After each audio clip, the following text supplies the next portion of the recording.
ADACAS is the ACT Disability, Aged and Carer Advocacy Service. We were established as a not-for-profit organisation 25 years ago because the community of Canberra recognised that people with disability and frail older people needed somewhere to go where they could get independent advice and information and support so that they could have their voice heard in things that affect them.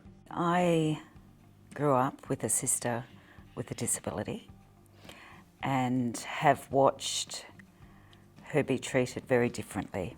I wanted to be an advocate. I wanted to give these people a voice, and I wanted to teach the rest of the world that these are people to be valued. Moira was diagnosed with Huntington's disease. Moira and I found ourselves before the Guardianship Board of the ACT Civil and Administrative Tribunal, ACAT. A unit within ACT Health was trying to revoke our enduring power of attorney and give guardianship to the ACT Public Advocate's Office. If the application had been successful, I would have practically lost any say in Moira's care on health matters. The interesting thing about John and Moira's case is it was about dignity of risk.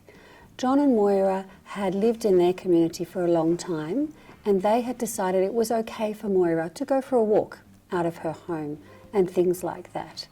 And unfortunately, the medical professionals saw that as being risky behaviour.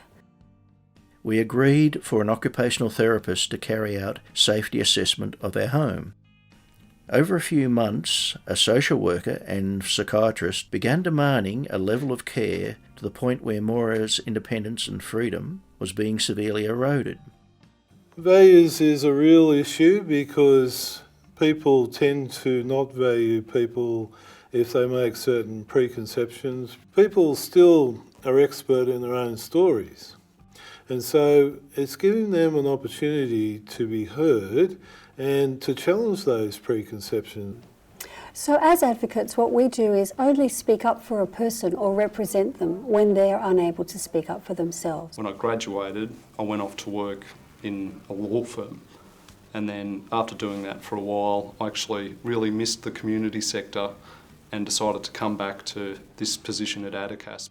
Representing people who are vulnerable and need a voice, need someone to support them to make decisions, to get documents filled. I'm the mental health advocate, so most of my cases I handle are around psychiatric treatment order hearings. I help people with mental illness to have a voice at those, to support them at the hearing.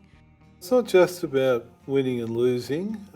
Sometimes it's about the journey. You can't always set the record straight, but at least you felt you've had an opportunity to say what you've had to say. Jane, our ADACAS advocate, stood up for us at 2 tribunal hearings and helped us with our submission. Jane made a huge difference. Without Jane's help, I may have lost my right to make decisions on Moira's behalf for her care, and she might not be living in our home. Tribunal President dismissed the application to our great relief. I'm very thrilled and proud to be able to say that I work for ADACAS.